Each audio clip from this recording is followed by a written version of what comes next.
I threw a wrench into our plans of what we were actually going to talk about today. I was watching that David Letterman show. My next guest needs no introduction. He was interviewing Tina Fey. Clearly, I'm just girl crushing on Tina Fey. I find her incredibly intelligent and inspiring. David Letterman said women wouldn't want to be a writer on my show. And he couldn't even finish that sentence because Tina Fey said, but we do. Tina Fey recognized very quickly there was an assumption made that there was a choice being made on her behalf and really all women. And she called it out and she said, no, we want to be. She corrected that in the moment. It wasn't even a choice for me to make because I was being thought for as opposed to being asked. There are so many moments that happen, I think, daily for all of us of times when we don't even catch it. It is important to recognize when it's happening or even keep it from happening in terms of being thought for by just saying, just ask me, or did you ask me, or why don't you ask me?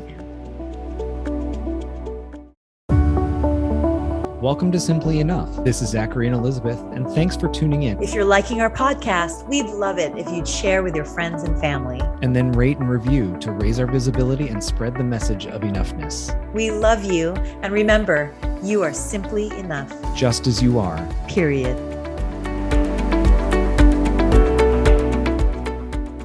Hi, everybody, and welcome to Simply Enough. I'm Mr. Zachary Leonard.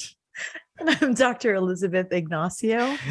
YouTube made that big announcement a couple of weeks ago that they were going to have a dedicated channel for video podcasts. Spotify, quite a few months ago, also moved in the direction of more video podcasts. So for those of you who subscribe to YouTube, thank you for being a part of our following, our viewers.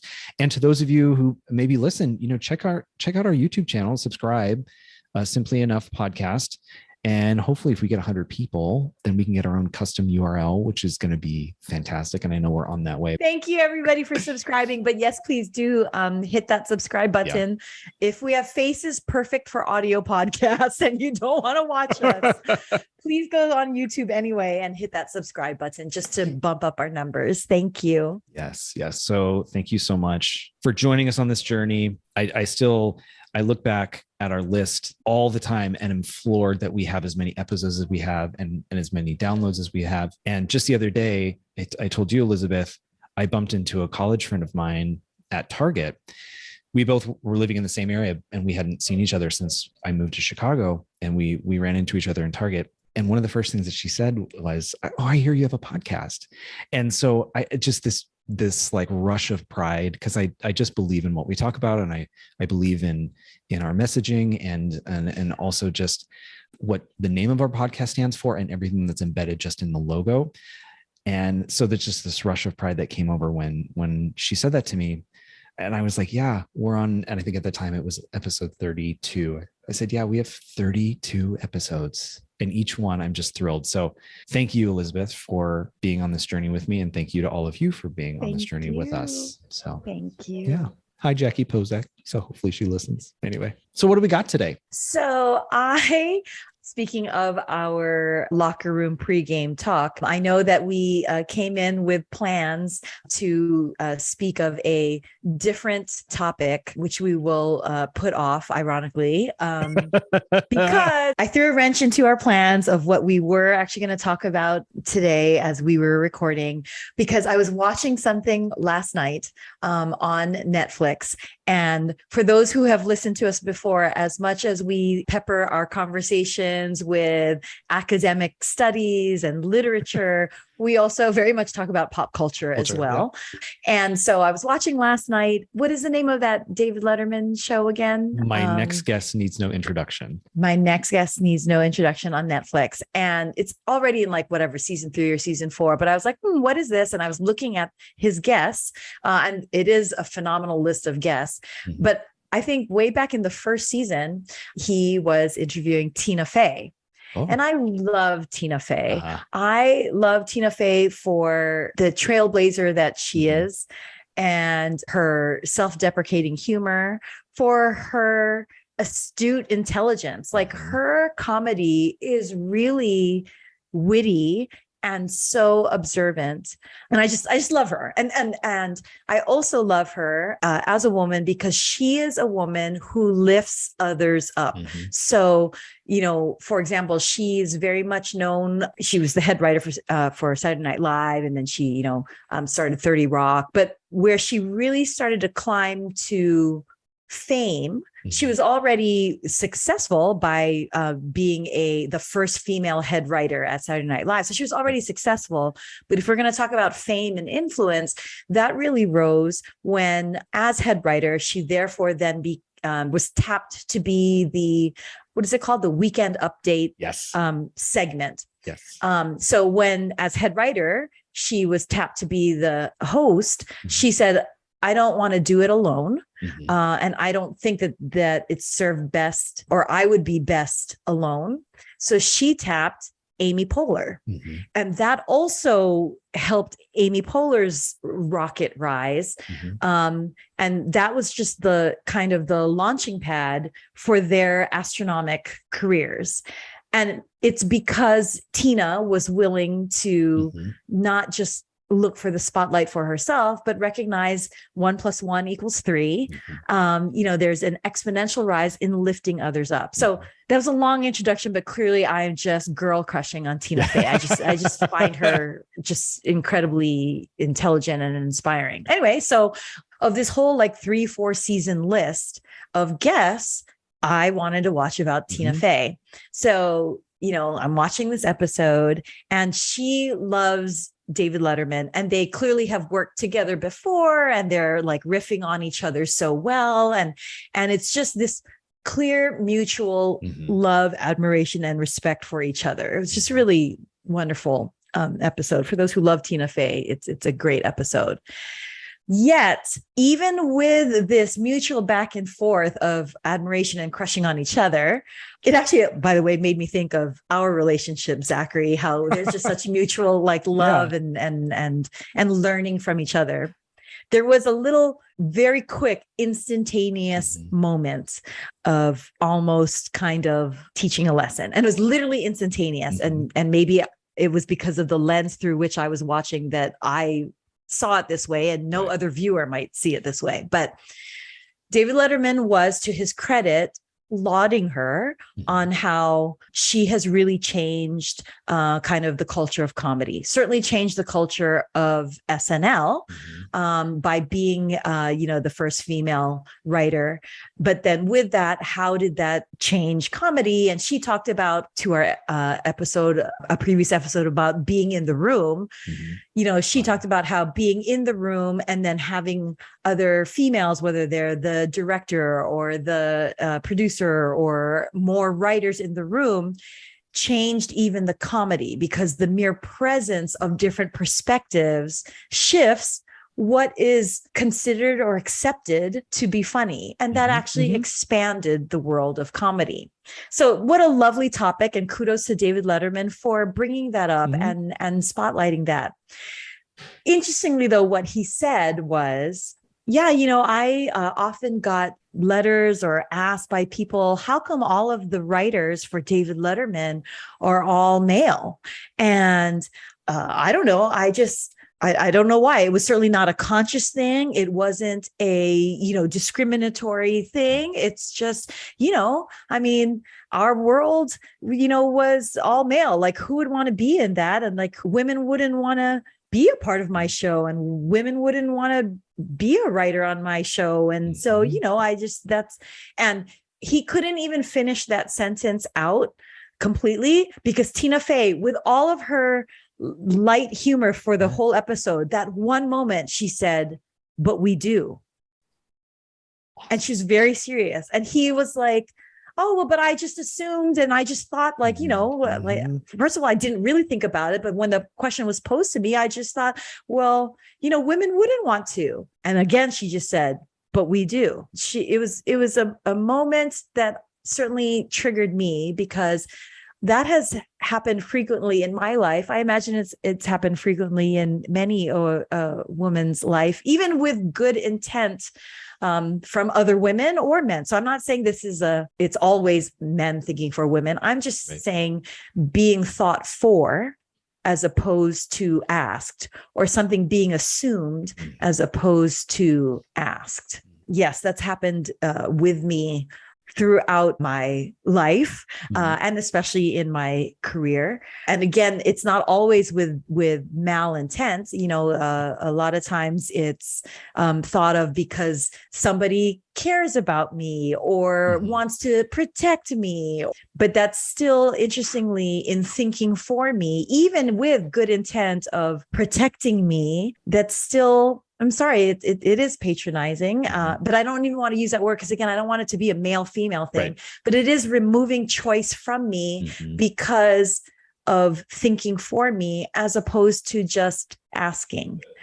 I mean, it's beyond reading my mind because it wasn't even a thought that I had, and yet it's a thought being made for me. Yes, on a softer standpoint, like I said, there are things like I ask for tea and somebody brings me a blanket. This is an example, but I ask for tea because I'm wanting tea and somebody brings a blanket out of love and caring, because this is what I must need because I'm cold. You're when cold, really, right? No, I'm asking for the tea because I want the tea. I mean, that's yes. A light example. I remember in my career moving here to back home to Hawaii, and joining a big group. And I came with a sports medicine background. And what I mean by that is I not just that, I trained in sports medicine, but by that point, I already had amassed experience at a high level. Again, Division I, semi-pro and professional.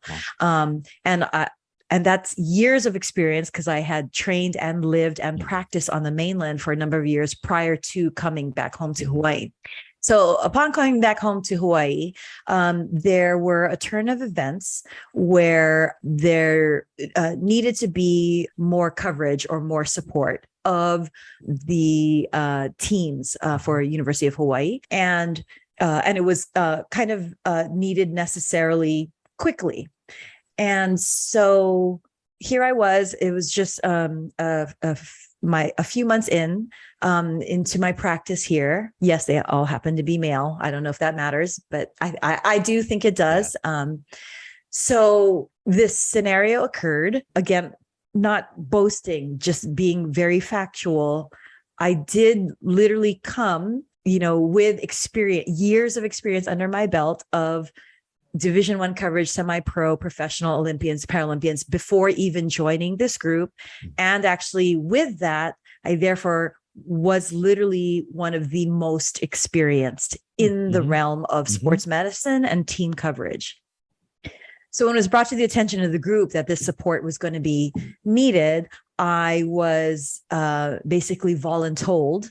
I wasn't asked. I was voluntold that obviously, one of the highest, most visible sport, obviously, is University of Hawaii football.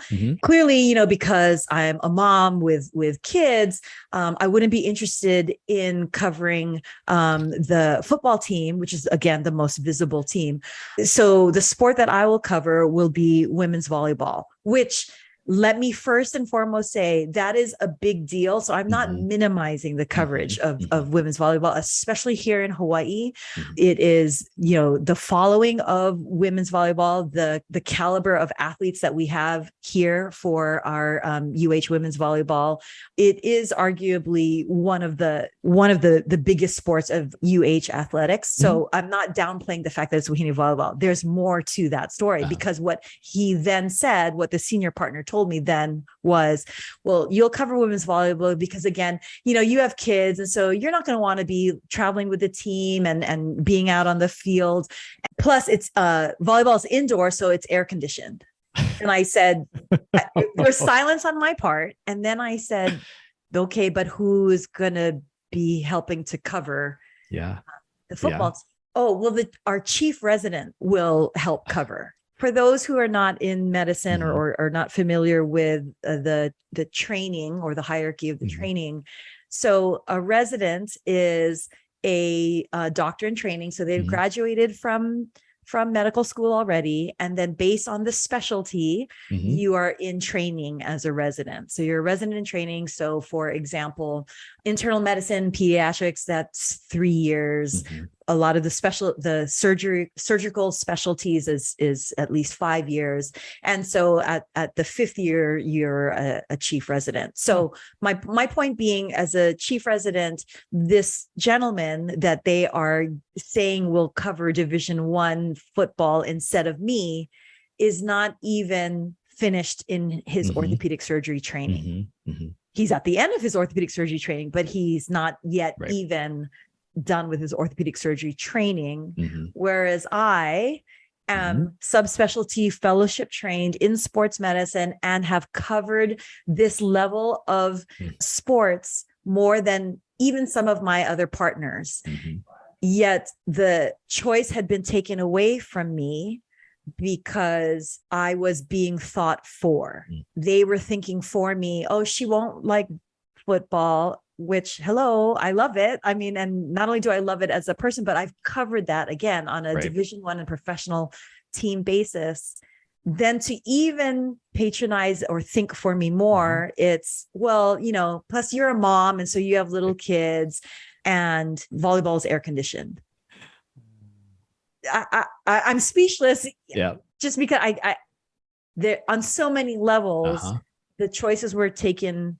The choice to cover it was taken from me. So anyway, so he said, is that okay? And I said, no. And he said, well, so then what do you want? I said, I want football and we can do volleyball. I mean, I can do it. I can help do it all. Yeah. Which ironically, about 5 or 6 years later, that is in fact what I ended up doing. So this moment that we're talking about with the senior partner, it was to be shared amongst the partners. But yeah, 5 years later, I actually then did do it all, women's volleyball, football, baseball. Yet 6 years prior, at this moment that we're talking about, it wasn't available to me at all because it wasn't offered, or it wasn't even a choice for me to make because I was being thought for as opposed to being asked. Yeah. And he was so surprised too. He was like, you want football? But I mean, you've got the kids. And I said, yeah, that's why I went into sports medicine. Like, what do you think? Like, it is what I do. It is what I train for. And it's what I've done for 5 years prior to moving here. Your story and the way you set this up, I think, gives us so many different ways that we can go in understanding what's happening here. And I'm so just excited about this conversation because you brought up Tina Fey at the beginning, and Tina Fey recognized very quickly what was happening. She recognized that there was an assumption made that there was a choice being made on her behalf and really all women in general. And she called it out and she said, no, we want to be. And she corrected that in the moment. Then you brought up the tea example, right? Well, I want tea. And so somebody brings you a blanket in this veil of like, well, I'm thinking about you or I'm taking care of you or whatever. And sometimes those moments happen so quickly that we don't even realize that there's been a thought for us or an assumption made or decision has been made for us because maybe, and I'll speak for myself, I'm caught by the perceived level of thoughtfulness in this case, right? And then your example was such a big moment to me. I understand that you'd be like, no, like it's so no. Why is that choice being made for me?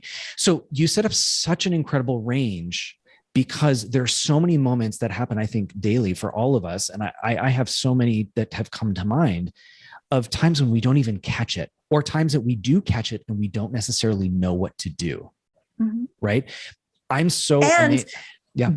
Sorry. And really quickly. And it's not even when we catch it that we have to vilify it. Like, no, right. The particular moment that I'm talking about in terms of my career and being thought for, yes, that was emotional. And yet even then I can try to understand and say with grace, okay, well, my senior partner was in his capacity or his world that he lives in, was trying to be kind and thoughtful, just like the blanket versus the tea scenario. So it's not about always, and I'm really talking to myself and coaching myself down in case you're wondering, it's not about always having to vilify and be defensive every time it happens, but it is important. It is important to recognize when it's happening, or even keep it from happening in terms of being thought for, by just saying, just ask me, or did you ask me, or why don't you ask me, or here is my choice, or here is my answer,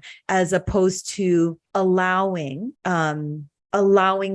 somebody to think for you. Yeah. Invite that person to ask. And even without anger, and even without like, what the F, you brought me a blanket, I wanted tea. Like, it doesn't have to be like that, but it's still important, and can be a moment of connection and understanding and relationship of just ask me. I've got such a big smile on my face, because that was what I wanted to dig in with you, was what to do in that moment. Because you're right, it doesn't have to be vilified, but there are moments I didn't catch until later, like, oh, I just went along with that, but that's not the choice that I would have made. And I'm not always the quickest in those moments to recognize what has happened. So what I wanted to ask was, okay, for our Simply Enoughers, what can we do? What strategies can we take in that moment? And I think you gave us a really good one. And I'm going to throw out there a story that happened to me and see what your thoughts are about this. Yeah. So not on a professional level. I was studying abroad in London. I was very blessed to have that opportunity. The way that the school set up their abroad program in London is we all lived in the same building. And I was in a flat with 6 other flatmates. Okay. My flatmates knew that I wasn't really a beer drinker. I tended to prefer other beverages, just not beer. So one night they decided they were going to go to a pub. They were going to watch football, soccer. They were going to watch soccer, and they were going to go to a pub. They didn't invite me. Okay. So I'm in my room and I'm taking care of things, and I come out and it's empty. There's nobody there. Fast forward a couple of hours, they come back. I'm like, where did you guys go? And they said, oh, we went to a pub to watch some soccer. We figured that because you don't drink beer and that you're really not a soccer fan, that we figured that you wouldn't want to come. So, we didn't invite you so that you had to say no, something like that. Right. Like, we're thinking about you not having to reject us. And I said, I know, right? We didn't want to have to offer so that you could then say no to us, so that would be weird for you. Like, I'm like, wow, this is some just messed up logic. And I just very comfortably, I just said, well, that's not the choice that I would have made. Mm-hmm. I would have gone with you guys. What? You would have? Yes. But you don't like beer. They have other drinks at the pub. But you don't like soccer. No, but I like hanging out with you. Just like amazed, yes, right? That's exactly what I was surprised by in that moment. So was they thought for you in 2 ways. They thought for you, yes, one, in the choice that you made, and then they thought for you that it would be weird. Yes. Because they already assumed and thought for you that you were going to say no. They then, on top of that, added the thought, thinking for you of like, and then you're going to feel weird. Yes. Yes. Now, luckily in that moment I caught it, but I had 2.5 hours to stew in this, right? And sitting alone in my apartment with nothing to do. But anyway, there was enough time for me to recognize kind of what had happened, and then to be able to say, that's not the choice that I would have made, right? You essentially made that choice for me. So I'm basically calling them out, but not in like an aggressive kind of way. That doesn't always happen. And so why I appreciate this topic so much is because Tina Fey, you, in that moment, we have lived through different ways to handle this kind of moment. Mm-hmm. And then I have 2 other, I don't want to bore you with all these stories, but I have other moments that I realized it too late, where it was like, oh, you're right. Of course. Yep. And then like an hour later, I was like, wait a minute. No. I missed what actually happened, which I think for our listeners, and I know for me, often is the case. Like we don't even see that we've been thought for. Yes. And particularly minorities. I'm not a woman, so I can't speak, but often as a queer person, there are assumptions made about masculinity that happen to me. You wouldn't want to go to the football game, or you wouldn't want to be a part of the club, or you wouldn't want to go do blank, some like stereotypical male thing to do. You wouldn't want to do blank. So I can't even imagine as a woman how this happens, how frequently this happens. But I think everybody has some touch points with this topic, both in the times when maybe they've caught it and the times when they didn't. Right. And again, to your point with your examples, it's not always out of when one is thinking for another. It's not meant with malintent, right, or meant to be patronizing or meant to be condescending. It's meant out of love, and it's meant out of true caring, but it's still taking away the choice. Mhm. It's still thinking for somebody else. Mhm. So, like it or not, it is demeaning, Mhm. though it's not meant to be. The action itself still is, though that wasn't the intent. Mhm. And interestingly, because I think me, I don't like to play victim, and I don't like Right. to sit in the, well, this happened to me and this happened to me. What I try to do is then also in that self-reflection of like, see what happened to me, try to turn it not only from my own awareness of not letting it happen to me, in terms of not letting somebody think for me, Right. and recognize that moment and stop it before it steamrolls and snowballs like Tina Fey did. So recognize that so it doesn't happen to me, but then also with that self-reflection, give space and grace to others and realize I shouldn't do that for others. Yep. I shouldn't think for others.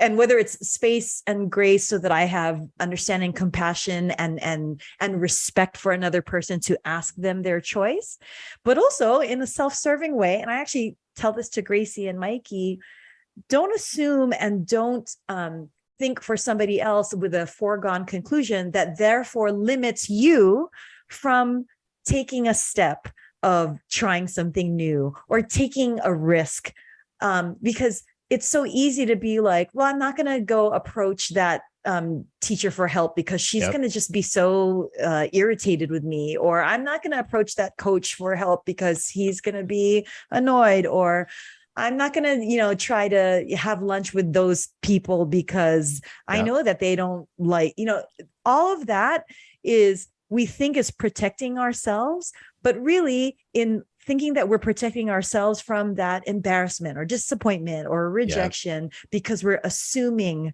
what another person's going to think or react, we're removing ourselves. That is not a self-serving thing. We think it's self-serving because we're protecting ourselves, but that is not. That's actually, removing opportunity and possibility because we haven't even given the respect to another person of letting them say no to us.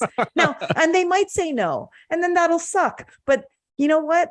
We don't die from a no. Right. So, right. I'm laughing because this literally just happened right before our call. I have tickets to a sporting event. My husband can't go. Okay. So I reached out to a family member as I'm typing the text. Hey, hope you guys are doing well. Look, we have tickets to this thing. Kevin can't make it. Would love to invite you guys, throwing out the opportunity. If it doesn't work, no big deal. But that's what I sent. But what I had originally typed was, I know it's a really long drive, and I know that, it may be that you'd have to wake up early and then it would be a long drive back, and I can't get a hotel because it is such a long drive. So I had like all of the, I'm trying to be thoughtful on your behalf. And I literally caught myself now because I had people correct me before in that moment of saying, stop thinking for me, or stop making that choice for me. Yeah. And that took, I'm still learning, right? Still definitely. So I'm appreciative that you spun it back, because I have my own examples of times that I've done that. And I just literally right before this recording did that and then caught it and said, no, put out the ask. Mm-hmm. Just put out the ask. And then see what they say. Like rather than think for them, like, oh yeah, it is a long drive. Maybe they love to go on road trips. Yeah. Maybe they have place. Who cares?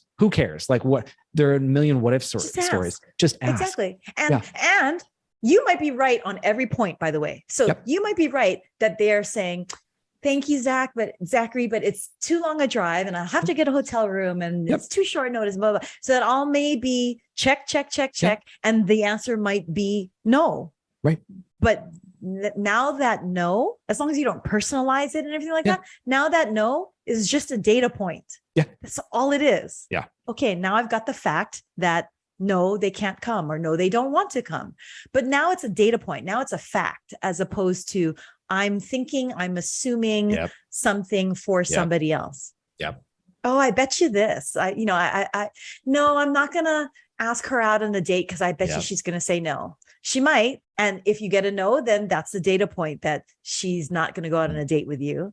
And if she says no and she's bitchy about it, that's a second data point, because now Exactly. you just recognize and learn, well, she's a bitch. I'm not going to ask her out on a date again.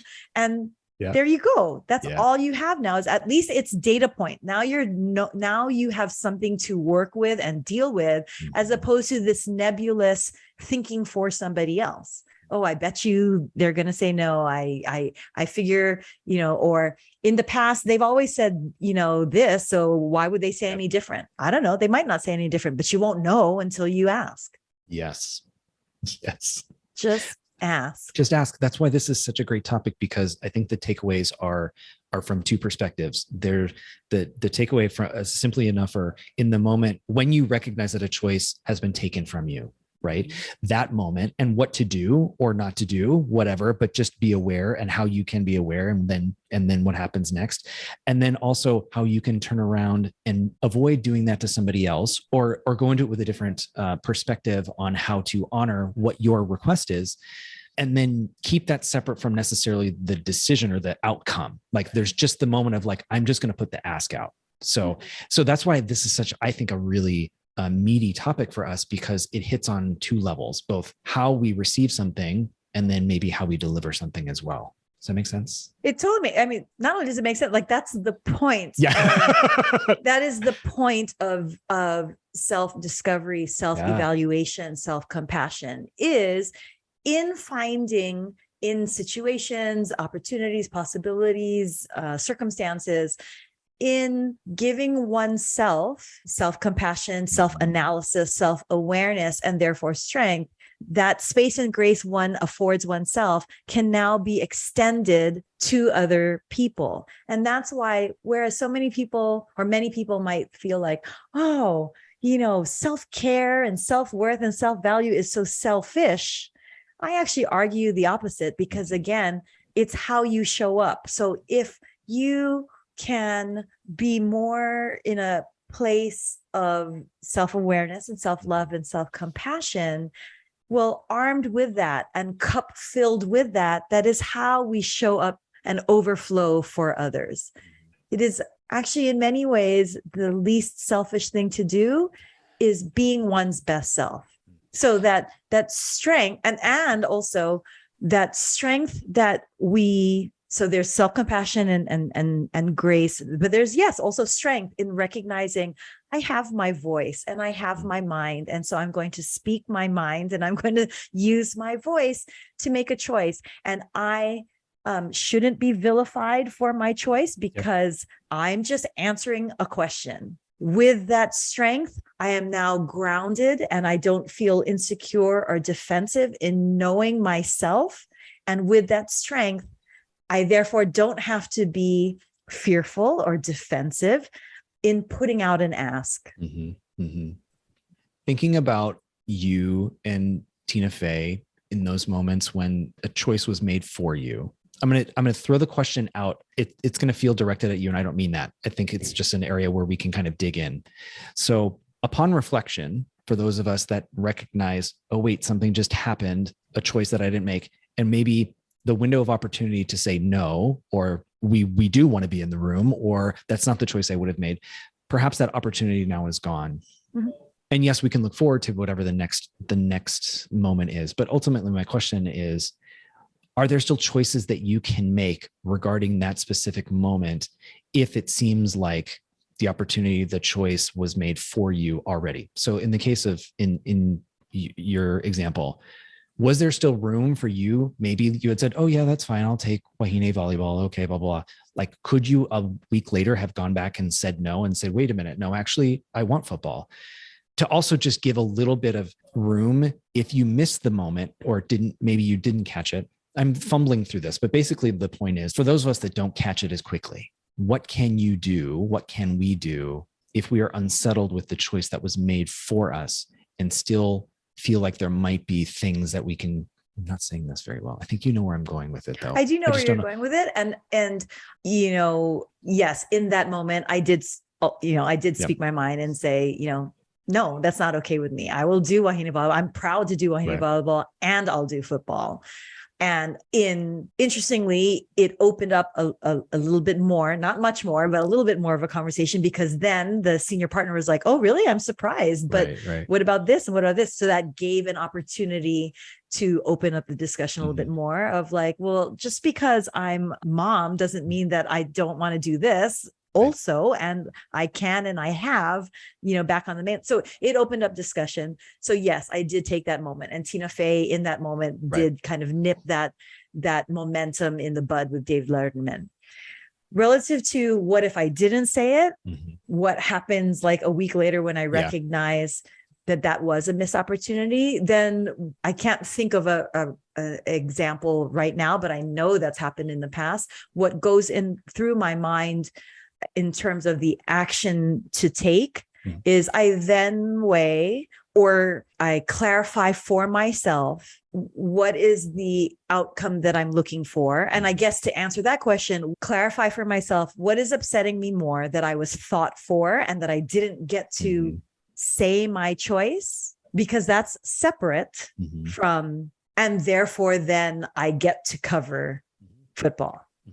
If I honestly, with clarity, feel that what is most important to me is to say my piece and speak my mind, then I would have no problem a week later saying, hey, that conversation that we had, I know it's already, been done and all of the assignments have been made. And so what's done is done, but I just want you to know that you thought for me, and it wouldn't have, to the words that you use, it wouldn't have been my choice. And quite frankly, I think that was, even if it was well-intended, was unfair. So next time, please ask. Yeah. That separates it then from the outcome that I'm hoping for. Now, if what's more important to me is the outcome of getting to cover football, well, then I'll have to weigh differently, the approach or whatnot. So that's where we, again, with self-reflection and self-analysis and self-awareness and truly being mindful of our emotions, as opposed to just being reflexive of action and reflexive of outcome, peel away what is really bothering me. Then resolution comes when you have peeled away what's really bothering you and address that, as opposed to thinking, oh, am I getting football? Then I'll feel better. Yeah. And the reason why I mean by that is there are other ways I probably, let's again, in this hypothetical situation where I didn't get to cover, football, where I could have compromised and even said like, can I do, football? Because, and I don't know, I come in a more roundabout tangential way. Yeah. But still get that outcome and not feel good or not feel settled. If what's truly bothering me is that I was thought for and that a choice was assumed.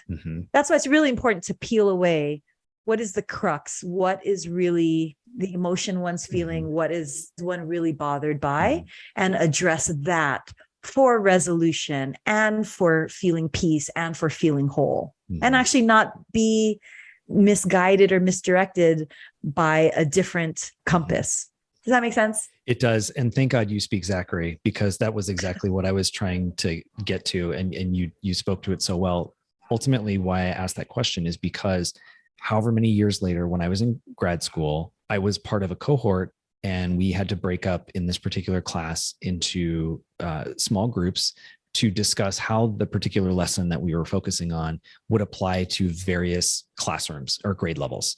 Well, they grouped us, they said, like happenstance, so just like A, B, C, D, but I was in the middle school group discussion, and my professor had come over and we were talking, and somehow the topic of elementary ed came up.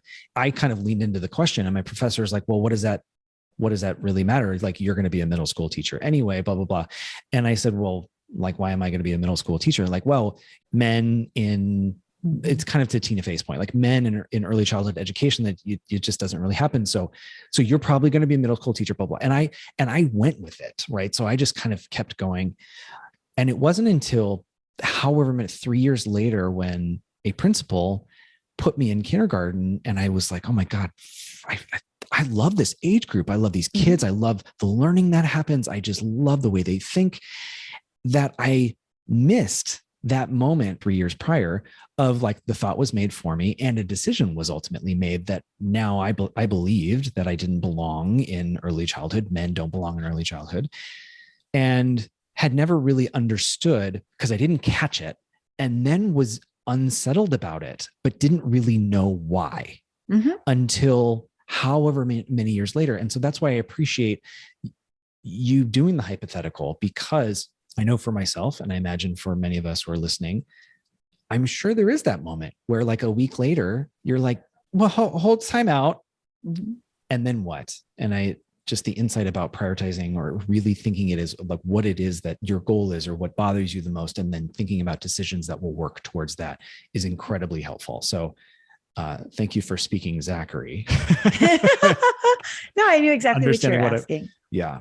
Yeah. And it's not always to that point as well. Again, in that weighing process, it's not always about rectifying a previous conversation either. So it's not like now with this recognition, you're now going to go back and call that guy and say, hey, I went down this path and I kind of, passively agreed with you, because what's to be gained by that? Right.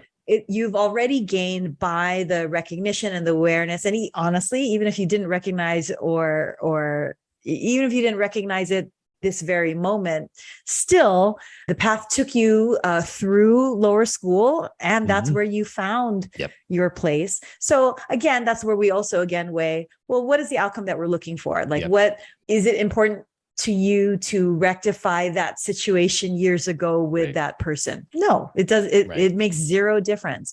The recognition of it, though, is already benefiting you in the present. So win-win already, right? Yeah. Well, I think what you're saying is maybe that choice was taken, but you still have choices at that point going forward, what you can do. Right. So, in fact, here we're talking about don't assume. Let me speak for myself. I don't want to let somebody else think for me. And with that space and grace, I want to be aware of when I'm assuming and thinking for another person, not only because that's disrespectful to the other person, but perhaps that might be limiting myself and my opportunities because I'm assuming, especially the negative. And then how come I'm not asking myself? Ask myself. And the reason why I point that out is because what really struck me as you were telling your story is when you said, okay, this guy grouped me in with the middle school and he said, well, middle school, males don't really, fit or do well in lower school. And you didn't stop to ask yourself, you just went with it. Right. And so it's funny, just ask. Yeah. Right. Somebody else ask me, I'm going to ask you. And then also ask yourself. Yeah, because you may not, that's such a great point. It's really such a great point because you may not have known in that moment what your choice would have been because you didn't even think about it. So like, okay, so the tea and the blanket, right? You wanted tea. Yes. Somebody brings you a blanket. You may not have even thought, am I cold? Right. Because you were literally just wanted tea. So am I cold? No, I'm not cold. No, no, thank you. I just wanted the tea. And that moment of self-reflection can be incredibly acknowledging of the other person and whatever their intention was, while also giving yourself space to say, that's not my choice. That's not what I would want. So that's really, really helpful because it helps me think that I don't always have to know what my choice would have been. I can still think about what my choice would be in that moment. Right. Like ask me if I want to go to, do I want to go to the pub and watch soccer and drink beer with these guys? No, I don't want to do that. So thank you. Right. Now, does that affirm whatever assumptions they were making? I don't really care. Maybe, but it doesn't matter because you've owned your choice because you've asked yourself. Yeah. Because if we don't own our choice, that's actually how we allow, as much as I'm like kind of vilifying, the senior partner thinking for me. Right.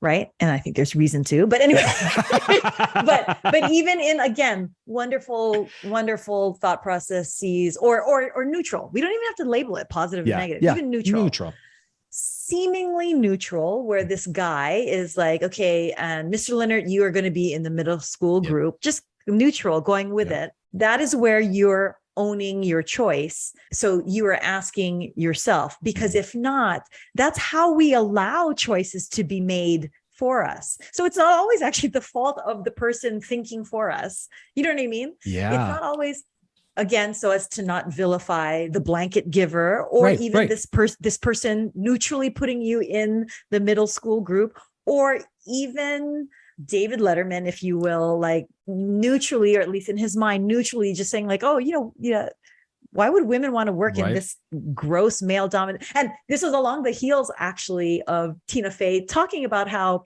when she became a writer in SNL and she was the first, literally, she was just talking about how there's a male environment. And and on the heels of that male environment, that's why David Letterman was like, yeah, why would any woman want to be in that? Like, and neutrally, he was like, I as a male wouldn't want to be in that environment. Like, so it's not always malintended, but if we don't check in, if we don't do a self-check and ask ourselves, that is how we inadvertently allow choices to be made for us. We can be complicit in allowing somebody to think for us or make a choice for us through no fault of that other chooser, or at least no malintent of that other chooser. And that's often what we come back to on Simply Enough, is that really, like, we're focused on me. Correct. Right. So yes, another person's going to make that choice. They're going to do whatever they're going to do. That's up to them. We are the leading player of our own story. So it really behooves us to focus on ourselves and what we do, which is check in with ourselves, ask ourselves, to your point, show up as our best selves, which is what you said earlier. But then also think about the ways in which we might be perpetuating this to other people. Are we making choices for them? Are we doing the litany of disclaimers because we've put out a request when that's a method of thinking for them? So really, it does come back to me ultimately. And that's what we do on Simply Enough. And I think that's exactly what you're hitting at here. Insofar as, like, they're going to make their choices and that's fine. Yeah. What we can control and what we have ownership over is ourselves. That's it. That's all. That's it. And that's not selfish. That's fact. No, that's truth. Yeah. We don't control other people. We don't control other choices. We do have a role in how other people treat us. We do have the sole role of how we treat others. And so that's why, yes, it does come back to self-checking and self-compassion and grace and space. It's that self-checking, because that's all that we control. That's all we bring to the table. That's again, the longest relationship we have in our lifetime is with ourselves. And it's who and what we bring into the room. Yeah. I like that you threw a wrench in our topic today. Sorry. No, I do. I do. And I can't believe I can. Gosh, this happens so frequently. It's not even shocking anymore. But I literally sent that text just minutes before we got on and then deleted it because I recognized, like I was thinking for them. And when I just needed to put the ask out there. Yeah, that's the space and grace that we're talking about in terms of it's not just always the things that happen to us. It's what are we doing? So in checking in with yourself. So now you're feeling a better relationship with yourself because of the authenticity of the ownership of the choices that you are making and voicing, in that groundedness and that centeredness. And then in just the vulnerability, I don't want to use that word as if it's weak, but just in that authentic moment of asking somebody else their opinion or their choice and giving them that freedom and right to give their choice and their opinion. That's a moment of connection. And this is again how and why in showing up authentically and securely with space and grace for oneself and self-compassion for oneself, it allows us to then be open to giving that to allow for more connection and more relation with others. I will say in those moments when I recognize that I've done that, maybe even right now, to your point about connection, I learned about the other person, because more often than not, I made the choices, not the same choice that they would have made. So all of the assumptions that I brought into it clearly were based off of information that is not congruent with that person and the choices that they would have made. So it's a great moment for me to shed those and then reconnect with somebody in a new way. So yes, for who they are, for who not they for are, exactly. who I think they are or believe them to be. Yeah. I show up as I am, and I get to see them. I have the privilege, by asking and extending a question, I get to see them and know them as they are. Yeah. I just appreciate that you brought this up today. And as always, I appreciate all of our listeners and viewers who join us on this journey and allow us into their homes and their cars and just their lives. To what I shared earlier, when a friend of mine that I hadn't seen for a year knew that I had this podcast and I had been listening, I'd been a part of her life and I didn't know that. And so it's really it's a blessing that I don't take for granted. So I just want to say thank you to everybody who's listening, and also just to thank you to you, Elizabeth, again.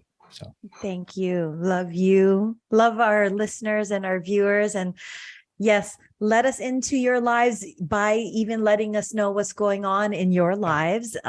So do send us a comment, an email. We're all in this together. We better ourselves so that we can then be better for others. And we're all here for each other. Because, and remember,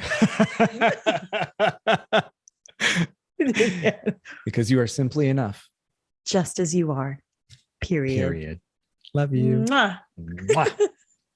Bye.